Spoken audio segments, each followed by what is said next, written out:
During a photo shoot, Elon Musk was asked to wear a black turtleneck like Steve Jobs, as he was being compared to the founder of Apple. In response, Musk became furious and later said that if he were dying and wearing a turtleneck, he would tear it off with his last breath and throw it as far away as possible. The founder of SpaceX long ceased to be just a famous inventor and billionaire. His strange posts on social networks attract no less attention than electric cars and space rockets. It is no longer clear with what Musk will be primarily remembered by future generations. For his innovations or eccentric behavior, how will he go down in history? As a brilliant visionary or an infernal troll? This video will not be a banal retelling of yet another gifted entrepreneur's success story. We will not admire his motivational speeches and business decisions, nor will we argue about how insane his projects are and how little he understands in politics. We decided to dig deeper and figure out what truly drives the richest man on the planet. You will learn what has influenced Musk's character, his value system, and his worldview. What social factors and psychological traumas underlie his behavior. Today, you won't get a biography, but a profile that will help you understand why Musk has become the way we know him. And even if you are such a fan of Elon that you can instantly recall the name of his daughter, you will still be able to look at his career from a different angle. Elon Musk is often compared to Howard Hughes, the eccentric billionaire who revolutionized aviation, bought up half of Las Vegas, and became an absolute recluse in his old age. In the film The Aviator, he was played by Leonardo DiCaprio. There are indeed many similarities between Musk and Hughes beyond eccentric behavior, innovative technologies, risky trials, large-scale investments, political scandals, and turbulent personal lives. And this is not the complete list of coincidences. Both are the greatest businessmen and the wealthiest individuals of their time with reputations as urban madmen. But there is at least one significant difference. Hughes inherited, no less, a successful oil company from his parents, the funds of which he used as startup capital. Musk's family cannot be called poor, but his parents' financial capabilities were much more modest. Musk's ancestors on his mother's side emigrated from Europe to New York during the American Revolutionary War. Then they dispersed throughout the Midwest and Canada, primarily engaging in farming. Here it is crucial to look not so much at the parents as at Musk's grandfather, Joshua Haldeman. A farmer, organizer of the first rodeo in Canada, and even a politician. Joshua was the head of the Canadian branch of Technocracy Incorporated from the Technocrats Corporation. This movement dreamed of establishing a utopian post-state across the entirety of North America. Key decisions in such a society were meant to be made by the most educated and worthy engineers and scientists, and money was proposed to be replaced by energy certificates. Members of the organization wore grey double-breasted suits and drove grey cars. The most radical supporters changed their names to serial numbers. Additionally, Grandpa Musk just adored flying. Together with his wife, they flew over almost all of North America. They continued their travels even after relocating to South Africa. In the year 1954, the Haldemans organized a flight from Africa to Australia and back. Imagine flying nearly 50,000 kilometers in a single-engine airplane. Another passion of Grandpa Musk was archaeology. The whole family traveled through the African desert searching for lost cities. Together with their children, they camped under the open sky and often encountered wild animals. A truly adventurous family. Joshua Haldeman crashed his plane when he was already 72 years old. He was practicing landing and got caught in wires. Musk would later say, "My grandfather was obsessed with a passion for adventure and exploration. He performed incomprehensible feats." Incidentally, one of the arguments for the Musk family's move to Africa was Haldeman's hatred of Canadian bureaucracy. He believed that the state was overly intrusive in his affairs, which were quite successful. He instilled a spirit of freedom, independence, entrepreneurship, and, of course, adventure in his children from an early age. For example, he let his 8-year-old daughter May handled the controls during flights. It was then she began helping her father in the family business. Moreover, May Musk, the future mother of Elon, was a good student, especially excelling in the exact sciences. At the age of 19, she became a finalist in the Miss South Africa competition. Then came a marriage which, as they say, proved to be unhappy. According to her, her husband regularly beat her and exerted psychological pressure. We will return to this later. After her divorce from Elon's father, May found herself in a very difficult situation. Money was barely sufficient for food. Initially, she had to raise 3 children until the sons moved in with their father. She continued her modeling career while studying to become a dietitian. At one point, she had to juggle 5 jobs. May was distinguished by her persistent character and determination. As a result, things improved, she received modeling contracts, and her career as a nutritionist developed. It is understandable that today's public interest in her is largely tied to the persona of her son, but she cannot simply be called the mother of that very Musk. She is an extraordinary personality in her own right.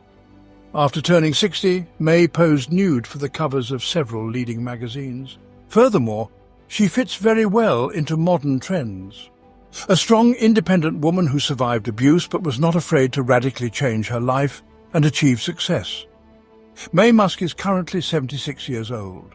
May adores her children and grandchildren, but admits she is not ready to sacrifice her work for them. We might hear this sentiment repeated elsewhere. On Musk's father's side, there's less information, but intriguing nonetheless. His grandmother hails from Britain, and Musk has mentioned her intellectual capabilities and leadership qualities. Musk's grandfather was a retired military figure with deep South African roots. Elon recalled him this way: he almost never spoke, just drank whiskey, was very irritable, and excelled at solving crosswords. Their son, Elon's father, Elon Musk, is an electromechanical engineer who worked in the real estate sector. Errol was one of the youngest professional engineers in South Africa. He also managed to be a pilot and sailor at different times. For a while, Musk's father owned a small share of an emerald mine and was involved in the country's political life. Surprising, isn't it? Nonetheless, Elon had some harsh things to say about his father. The Musk genealogy is more than indicative. The grandfather, mother and father were all successful and extraordinary in their own ways.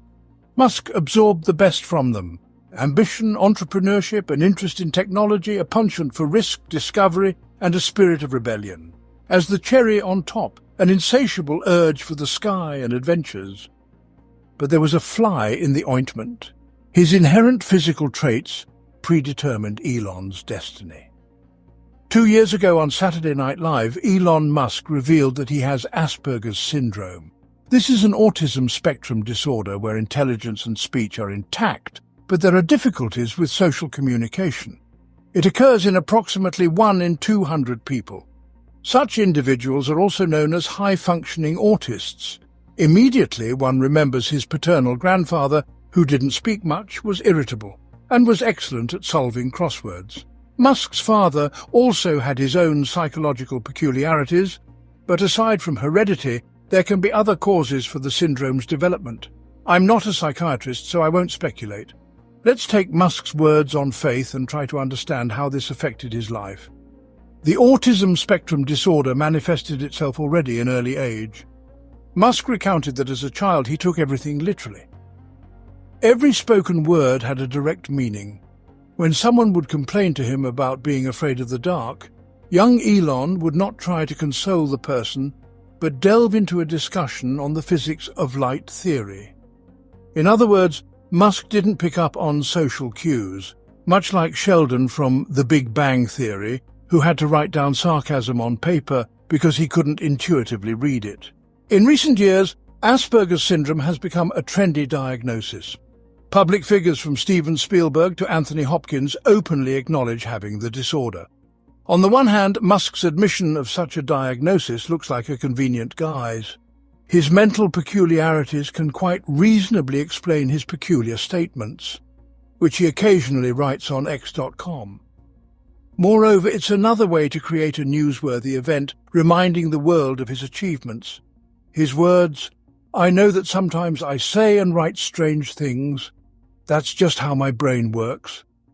I reinvented electric cars and am sending people to Mars. Did you think I would be calm and normal?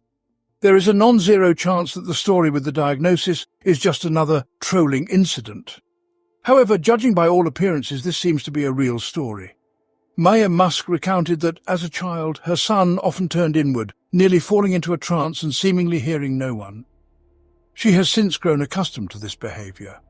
His mother knows that in these moments he is designing a new rocket or something of that nature. Elon was even suspected of having hearing problems. But if he did suffer from any hearing loss, it was only social deafness. Here, the image of Sheldon is complemented by Sherlock Holmes, another high-functioning sociopath. He also withdrew into his mind palace. Completely oblivious to time and his surroundings, Holmes was likewise forgiven for much due to his brilliance. Musk perfectly fits the image of an eccentric genius, a stereotype long established in mass consciousness. In truth, autism does not always coincide with outstanding abilities, as many people might think after watching the movie Rain Man starring Dustin Hoffman for the first time. However, in psychiatry, there are several theories explaining how the disorder affects the human brain. First, there may be a compensation mechanism at work. An underdevelopment in one area is offset by overdevelopment in another. This is called savant syndrome. A child might not understand jokes, but can assimilate information far better than their peers. According to his mother's tales, young Musk indeed grasped things more quickly than his classmates. He read a lot, had a photographic memory, and from childhood impressed everyone with his erudition. Secondly, autism leads to hyperfocus on specific interests or areas of knowledge. This is how the body attempts to protect itself. Here, Musk follows the textbook example. He could master a semester-long programming course in just a few days. When Elon received his first computer at the age of 10, he seemed to leave it only to read science fiction or comics. Later, this would develop into a manic obsession with his projects and nearly round-the-clock work without weekends in the office. But do not forget that people with Asperger's syndrome are not superheroes, but individuals with a disturbed psyche. What do they struggle with? Intuitively understanding other people's emotions. As a result, egocentrism develops. They cannot adhere to unwritten rules of behavior. It is difficult for them to control their emotions and reactions to them. This can lead to outbursts of uncontrollable rage. And ultimately, they have a hard time accepting personal criticism and are unwilling to compromise. For them, this is a threat, and they instinctively begin to defend themselves. At the same time, such people are often straightforward in their statements and actions. That is, a person does not just think "what an idiot" about someone, but says it out loud. In general, all the characteristic traits of a person commonly called insensitive or rude, but in fact they simply cannot put themselves in another's place. This is what specialists term weak cognitive empathy. Elon Musk displays these traits quite vividly, and they are amplified by his outstanding abilities. Just recall how Musk publicly insults people who dare to criticize him. He labelled the well-known transportation expert Jarrett Walker as an idiot and called British diver Vern Unsworth, who participated in the rescue of children from a flooded cave in Thailand, a pedophile. Moreover, he later argued in a studio that he didn't accuse the diver of pedophilia, but merely used an offensive term as mockery. Recently, he referred to the members of the US Securities and Exchange Commission, who have accused Tesla's chief of market manipulation numerous times, as bastards. There's a separate story with trolling which Musk simply adores. It often seems that his social media accounts are run by a teenager who has just discovered dark humor. This is actually true, only it's a teenager in the body of a 52-year-old billionaire. Even Sheldon eventually learned to recognize sarcasm and started joking himself. The same applies to Musk. He simply compensates for what he lacked in his youth. Now he jokes about anything and everything. It doesn't matter that his jokes about Tesla can crash the stock market, or that his irony in the context of the Bolivian coup can spark a political scandal. He doesn't think about whether a joke is appropriate or not. He just can't stop. Musk could easily dismiss Air Force generals and high-ranking officials on whom billion-dollar contracts depended simply because he considered them idiots. His company employees also got their share from Musk. It should be noted here, there are legends about Musk's unbalanced nature as a leader. Allegedly, he would fire employees in bulk for a sideways glance or a clarifying question. The image of an office tyrant is usually based on anonymous recollections of former engineers and managers. We cannot verify where the truth lies, and where is an attempt to exploit the name of the world's most famous person. Obviously, there are plenty of people who are deeply offended by their former boss for being fired. As to whether it was justified and fair is a subjective matter. Therefore, we will judge based on public examples and Musk's own admissions, which can somehow be related to eyewitness accounts. Elon had difficulties managing people from his very first startup. In the mid-90s, he founded the company Zip2 with his brother. They created internet city guides for the newspaper industry. The project is considered a precursor to modern Google Maps. Musk actively interfered in the programmers' work, often without their knowledge, getting angry, expecting them to think just like him. He rudely pointed out inaccuracies and errors. He explicitly said he didn't want to wait for an employee to complete a task. He would approach, fix the code, and then say, "Now everything works 5 times faster. Got it, idiot?" When any of the employees disagreed with his point of view, he might simply declare, "I don't care if you like it or not," and slam the door. However, this, I remind you, is one of the symptoms of Asperger's disorder. Elon Musk simply cannot put himself in someone else's shoes, nor can he control his emotions. It's not surprising that former Tesla employees complained about his outbursts of anger, insults, and the overall absence of basic human treatment from the leader. According to them, Musk did not develop attachments to employees and regarded them as expendable. The most striking example is the dismissal of Mary Beth Brown, who had worked as Musk's personal assistant for more than 10 years. Brown was considered his closest person, essentially his right hand. And this was not only in work matters, but also personal ones, from dealing with the press to handling issues with his ex-wife. Like her boss, Brown spent sleepless days and lived at work. It seemed the highest level of loyalty and trust. But one day, Brown dared to ask for an executive-level salary. According to another version, she simply tried to calm Musk when he snapped at subordinates. The essence is unimportant. The outcome is the same. Elon sent Brown on vacation and then made it clear that she could easily be replaced, offering her another position. In fact, it was a voluntary compulsory resignation. It is noteworthy how Musk denied this story. In his version, Mary Beth was an excellent assistant for 10 years, but the company had grown, so a team of several specialists was needed instead of one person. Mary Beth was paid a year's salary and they parted ways. Here is an illustrative fragment from a recent Musk interview. A reporter asks what was the hardest thing for him as a company leader, and Musk begins to talk about technical problems, server shutdowns.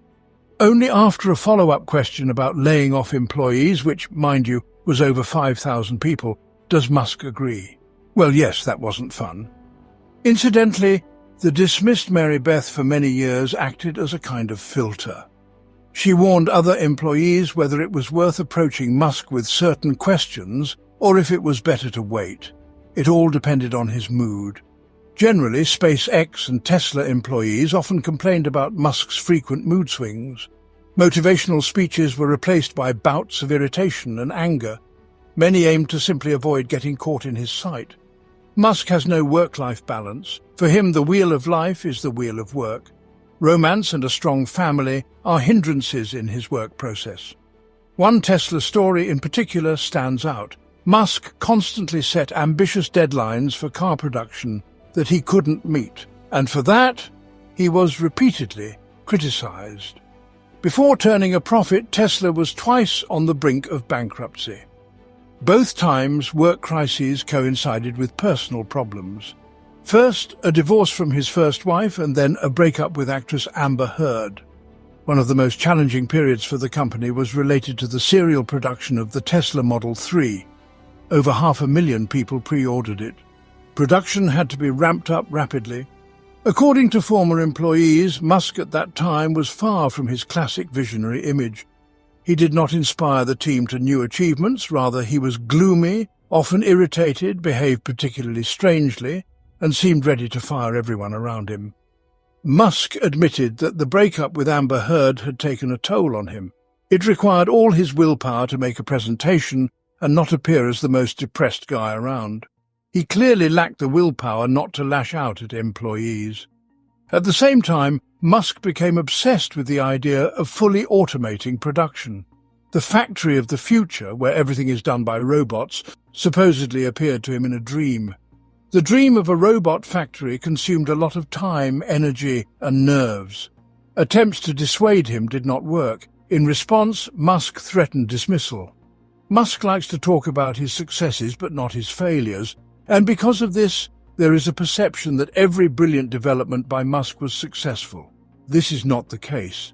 The idea with robots, by the way, was put on hold. Some of Tesla's senior employees generally believe that the company became successful not because of Musk's talents, but despite his caprices. Musk is often compared to his good friend Kanye West. They indeed have a lot in common. Both are geniuses, work in bursts, and speak candidly. Even their political orientations align. When Kanye was running for president, Musk seriously said he would be his vice president. Some might say that the guys found each other, but there is one important difference between them. Musk's mental characteristics have not yet destroyed his business empire, unlike Kanye's. Would Musk have embarked on his most ambitious projects if not for Asperger's syndrome? Probably not. Only a complete madman could have done this. When Musk launched SpaceX and Tesla, many people gestured to their temples. Against the backdrop of other companies' experiences and the state of the market, Musk's startups seemed completely incredible. People openly mocked him as just another geek dreaming of the colonization of Mars and the triumph of electric vehicles. Even in school, he persistently argued the priority of alternative energy over fossil resources. And this was in the mid-80s in South Africa, a country where even today 80% of generation relies on coal, a share greater than even in China. Thanks to his inflated ego and social awkwardness, Musk simply did not pay attention to red flags that held others back, which is why he revolutionized space exploration and automotive engineering. But this does not mean that Musk did not feel external pressure. He just learned to overcome it. It is believed that the character Robert Downey Jr. in Iron Man was partially based on Elon Musk. In the second film, the billionaire even made a cameo appearance. There is indeed much in common between Musk and the fictional Tony Stark, from a passion for technology to excessive ambitions. The Iron Man metaphor fit well into Musk's public image as a determined, persistent and tough person.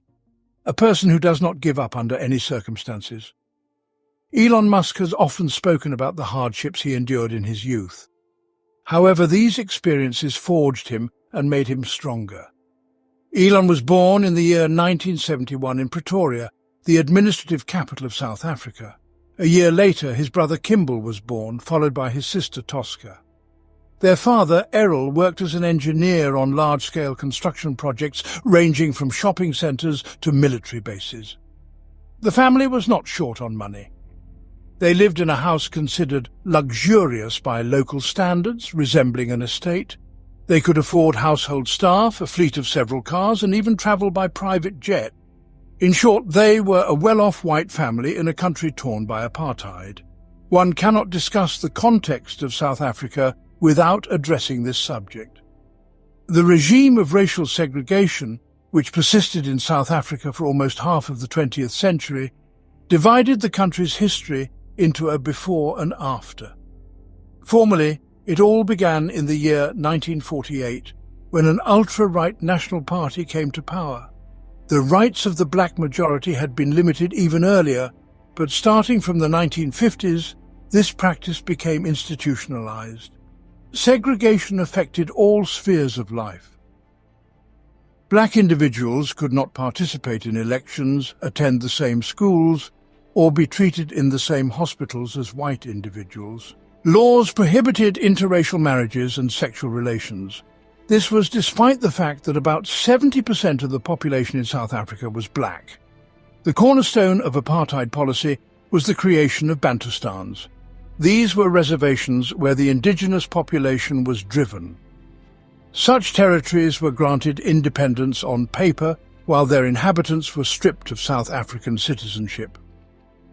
Due to apartheid policies, the Republic of South Africa was under sanctions for a long time. Over time, these sanctions intensified. They hit the economy and increased the country's isolation. Inside the nation, tensions also simmered. The black population responded with protests that escalated into mass confrontations. When Musk was 5 years old, a riot erupted among the African population in the suburbs of Johannesburg. The unrest quickly spread to other cities in the country. Active resistance continued for half a year. During this period, hundreds of protesters, including teenagers, were killed in clashes with police and military forces. Official media concealed segregation issues, portraying black individuals as murderers and extremists. The level of violence rose annually. From approximately the 1980s onward, the country became one of the world's leaders in violent crime rates. It was during this time that Musk grew up. Today, people enjoy teasing Elon about his childhood. It's said that the future billionaire grew up amidst disinformation, with state propaganda distorting reality, suggesting he has a skewed understanding of freedom of speech. Moreover, there is a theory that Musk began building his business empire with funds obtained from his father's mining activities, where slave labor of the indigenous population was reportedly used. According to disparate data, Elon Musk may indeed have owned a stake in an emerald mine. However, these mines were located in neighboring Zambia, and they did not generate profit. Not all of the white population in South Africa supported apartheid. The regime primarily relied on the so-called Afrikaners. These are the descendants of colonists of Dutch, German and French origin. They comprised the majority of the white population and spoke one of the Dutch dialects. The Musk family was part of the English-speaking minority within the white populace. According to Elon's father, he not only did not support apartheid, but openly opposed segregation and was even elected to the City Council of Pretoria by the Progressive Party, the legal opposition that criticized apartheid policies. Musk's father claims that his children were also aware of the real state of affairs and clearly understood that racism was wrong. Of course, Elon's father may be dissembling that he was not a beneficiary of apartheid. After the regime fell, many began changing their positions on the fly, but his words are corroborated by the recollections of people who studied with Musk. In high school, Elon clashed with classmates who demeaned the native population and even befriended a black teenager, which at the time was considered quite a bold move. In other words, Musk felt the entire atmosphere of violence and hatred that existed outside the cozy world of wealthy people. Violence appeared in his life rather early on, though it was not associated with apartheid, but with his own father. According to Musk's mother, her husband proved to be a classic domestic tyrant. Errol constantly belittled her and could hit her if she tried to argue with him. Often this happened in front of the children. May Musk recounted how a very young Elon tried to protect her from his father. After the divorce in the year 1979, the children stayed with Mai. But shortly afterward, 10-year-old Elon unexpectedly expressed a desire to move in with his father. His father's resources played a role here. He had many books, could buy a computer, and could afford to take the children on trips. So returning to his father could very well have been a rational decision, his first investment in his future. On one hand, it turned out this way. Elon generally believes that he inherited his engineering talent from his father. Their father constantly took Elon and his brother to construction sites. The children laid bricks, wired electric cables, and tinkered with machinery, acquiring practical skills they then used throughout life. On the other hand, on a personal level, Elon considers his father to be practically the embodiment of absolute evil. He is loath to speak of him unless absolutely necessary. During one of the interviews, something unexpected happened. When the conversation touched upon their relationship with his father, he fell silent. Tears began to flow, which Musk wiped away and said he did not remember the last time he cried. Musk's brother also complained about psychological pressure from their father. It was telling how the father reacted to Elon's decision to move to North America and build a career there. Errol called Elon an idiot who would never succeed. His father's cruelty was inherited. His first wife described Musk as a Terminator who does not understand the word no. In her words, he simply fixates your gaze on something and says, "Mine." Unlike his father, at least Elon didn't beat anyone. He could channel all this energy into a positive direction, primarily towards implementing ambitious projects at any cost. We've already discussed the crises in Musk's companies. On the eve of the year 2008, he truly could have lost Tesla and SpaceX. The projects were consuming insane amounts of money without any return. The mass production of electric vehicles was delayed. There were a multitude of technical difficulties arising in production. Rocket launches were failing one after another. The media began to increasingly criticize Musk. Both his engineering talent and managerial abilities were called into question. Something akin to a separate cliché, Musk's unfulfilled promises, even appeared in the media. At one point, Musk found himself facing a choice: which of his two beloved creations to save? What was more important, eco-friendly cars or space? Musk became so desperate that he even began selling personal belongings, ready to move in with his mother-in-law. However, investors believed in him once again, and he had enough strength to pull both companies through. But there's another side to this story. As we recall, Musk was intolerant of competition, especially within his own company. A striking example is the conflict with Martin Eberhard, one of the co-founders of Tesla. Eberhard truly believes that Musk essentially stole the company from him. Martin Eberhard and his partner registered Tesla back in the year 2003. A year later, Musk invested as an investor and joined Tesla's board of directors as its chairman. Eberhard ran the company as CEO. In the year 2006, the public began to learn about Tesla. The prototype of the first electric car caused a furor and attracted media attention, but the media hardly mentioned Musk. All the glory went to Eberhard, and this infuriated Musk terribly. Gradually, a conflict flared up between them. As a result, Eberhard was removed from management, and subsequently he left the company entirely. Musk took over as CEO. Each side has its truth. Musk believes that before him, the company essentially did not exist, and Eberhard was an incompetent manager. The former business partner now tries not to speak out publicly, fearing that the all-powerful Musk will drag him through the courts. Regardless of how things stand, Musk clearly demonstrated his iron grip in this story. It's noteworthy that shortly before the Tesla story, Musk himself was in Eberhard's shoes. In 1999, he became a co-founder of the financial company X.com.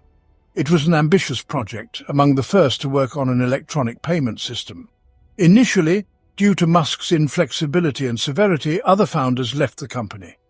Elon managed to save the company by merging with competitors who were working on PayPal.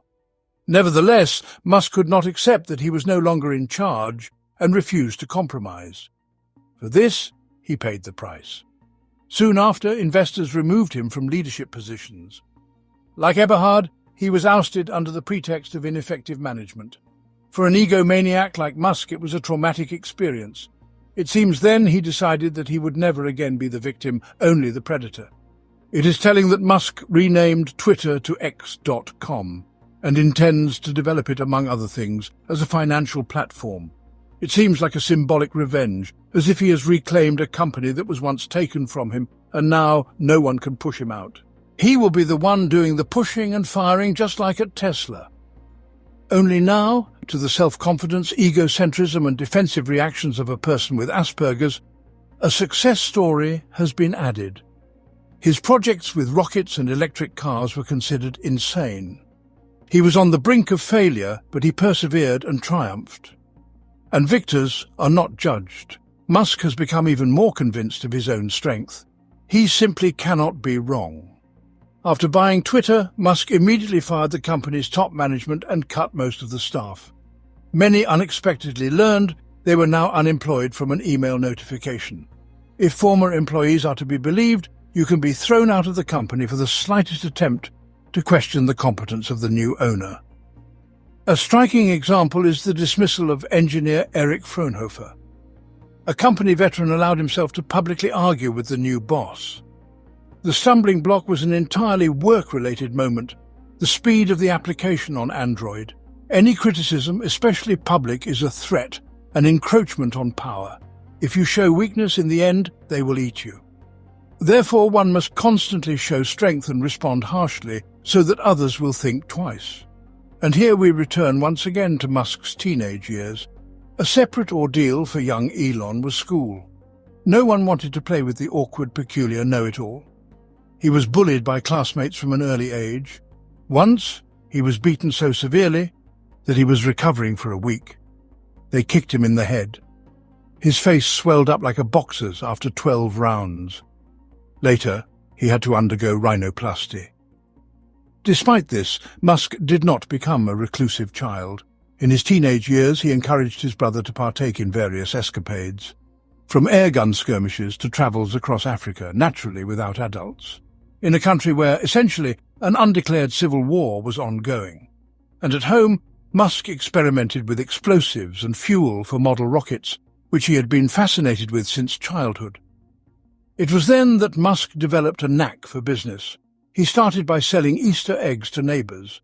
Then he tried to sell model rockets of his own making. At some point, he even almost opened an arcade. Moreover, Musk was already trying to manage everything himself. It is believed that Musk opened and then sold his first startup in the mid-90s in Silicon Valley. This is not the case. Musk, at the age of 12, earned $500 for a computer game he created. We will discuss it a little later. What is important is something else. What do you think a 12-year-old did with that money? Spend it on soda and sweets? Buy a bike? He invested it in pharmaceutical company stocks. Confidence in himself grew over the years. Musk no longer wanted to be a punching bag and began to fight back against bullies. By his senior school years, he was quite capable of standing up for himself.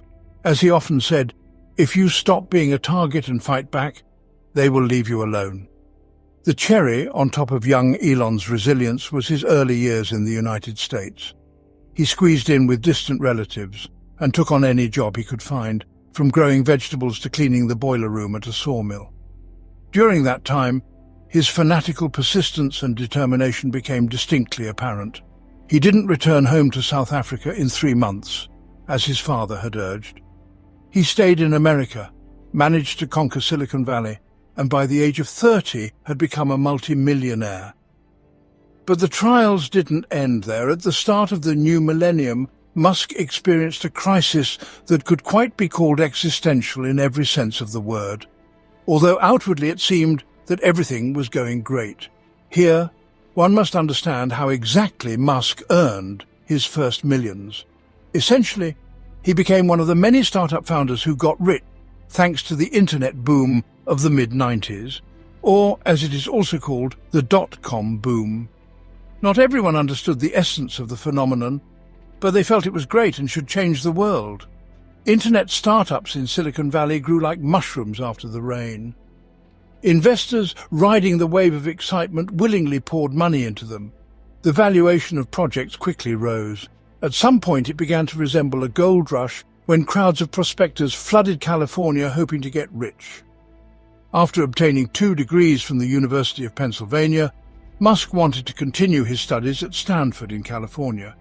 But the dot-com gold rush also consumed him. The chance to prove himself and make a lot of money outweighed his thirst for knowledge. As we have already mentioned, in 1995 he and his brother founded the company Zip2. Initially, they sold a program that combined databases from maps and business directories, something like an online version of the Yellow Pages. The first year of operation was tough. They rented a small office where they also lived. The brothers had only one computer at their disposal. At night they programmed on it, and during the day they ran the server with the website. But then Elon managed to attract investors. Zip2 began supplying newspapers with software for releasing online catalogues and city guides. In 1999, their project was purchased by one of the largest American computer manufacturing companies. Thus, Elon became a millionaire. In other words, a quite opportunistic story. The guy fit into the trend well and achieved success. Moreover, he immediately changed his lifestyle. He moved to a spacious house, bought a small plane, and a McLaren for $1 million. It is believed that he snatched the rare sports car from under the nose of designer Ralph Lauren. Journalists took an interest in Elon. He began to appear at social gatherings, and just a couple of years later, he became fabulously rich.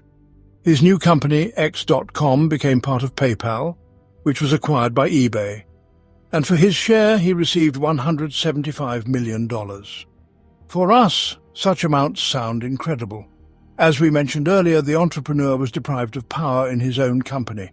Millions of dollars could not compensate for the blow to the ego and ambitions given their size in Musk, and it was necessary to decide what to do next. Another internet startup, Musk was not interested. Moreover, the inflated startup bubble had burst by then. Hundreds of companies in the internet business sector had gone bankrupt. Confidence in this spectrum had greatly diminished. Greater challenges were needed. To the wounded ego was added personal drama. At the age of 10 weeks, his first child, a son, passed away. According to his wife, Musk maintained an outward calm, showing no emotions, but it was obvious that there was a storm within. Shortly before that, Musk himself was close to death. While on vacation in Africa, the businessman contracted tropical malaria, the most severe form of the disease. There was a 50-50 chance of dying, and the consequences included serious impairment of the internal organs and central nervous system functions. If the disease is left untreated or improperly treated, death is almost guaranteed, and Musk nearly died. Upon returning to the United States, he was misdiagnosed twice. His condition worsened. Musk could no longer walk, had lost 20 kilograms. He was saved literally in the nick of time. What lesson did this workaholic learn? He declared that he should never go on vacation because vacations would kill him. And here it is worth recalling another story that happened to Musk during his teenage years. A gifted, extraordinary child who felt terribly lonely because of his abilities. Around him were cruelty and injustice, both at home and on the streets. He tried to find meaning in what was happening in religious literature and even in German philosophers, but found it in good old science fiction. He particularly liked Douglas Adams's amusing book, The Hitchhiker's Guide to the Galaxy.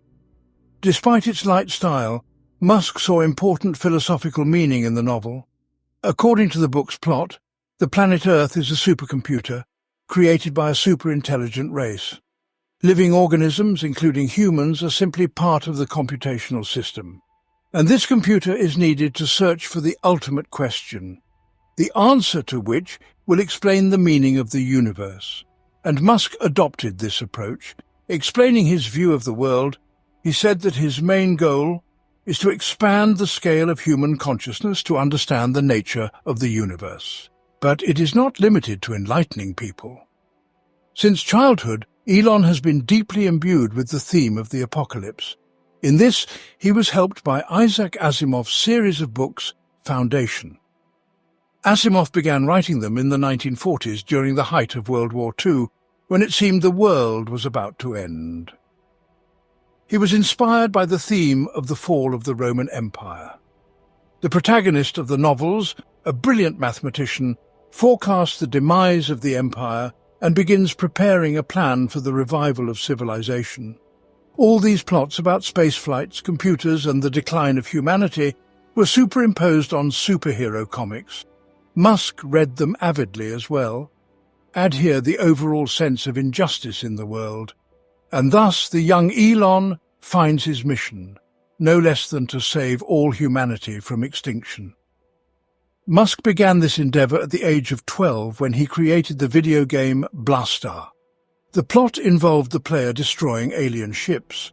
At first glance, it seemed like a simple space shooter, but the boy clearly imbued the story with a deeper meaning.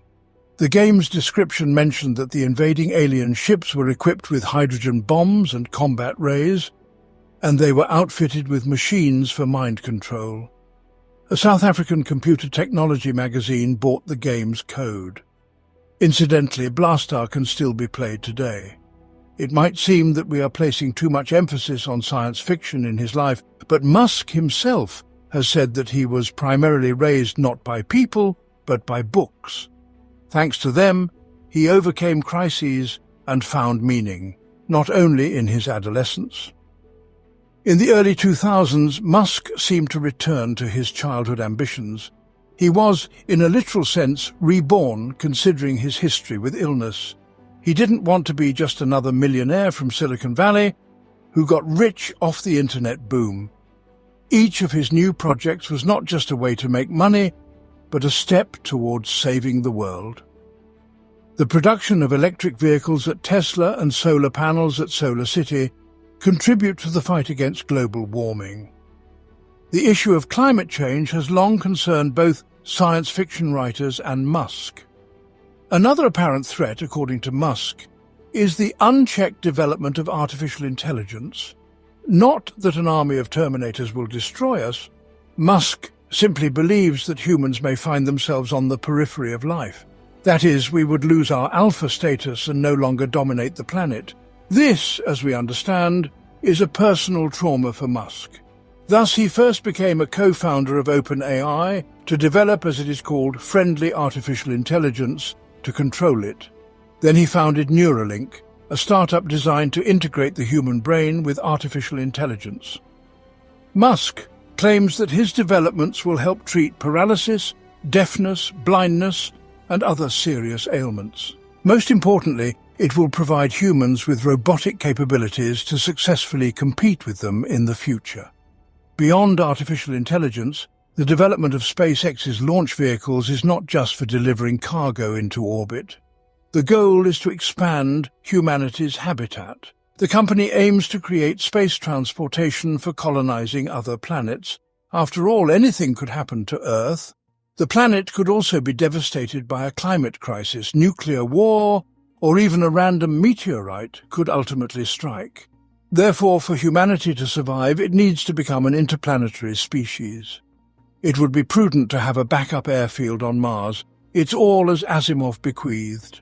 The billionaire also explains the purchase of Twitter by expressing concern for the future of civilization itself. He claims he wants to preserve the possibility of dialogue on a single platform between people with different views, to stop the polarization of opinions that leads to social division and thus threatens humanity. One might say this is just a PR strategy to cover business interests of a typical capitalist. What care for the future? I'm not arguing. He is the richest person, loves money, and is ready to do much for it. He's also good at PR, knows how to draw attention to himself. But mercantile interests do not cancel out other more profound needs. They can coexist, not contradicting each other. Musk has felt like a messiah since childhood. Therefore, he quite sincerely believes that he is saving humanity. Does humanity need this at all? It's not so important. It's primarily necessary for Musk himself to give life meaning. One of the Tesla executives once took a day off due to the birth of a child. He missed an important meeting, according to Musk, and received an angry rebuke. "Buddy, we're not just working here, we're changing history, so think about your priorities." Musk may struggle to understand the emotions of individual people. He can treat them inhumanely, shout, insult, humiliate, fire without thinking about how they will feed their families and pay their debts. Yet he cares about global problems and the future of humanity as a whole, as a species. No contradictions. There's an old cliché. Married to his work. Musk is truly married to his project. What annoys Musk the most is when employees tell him, "Elon, this is impossible to do." In his companies, Such words are akin to a resignation letter on one's own initiative.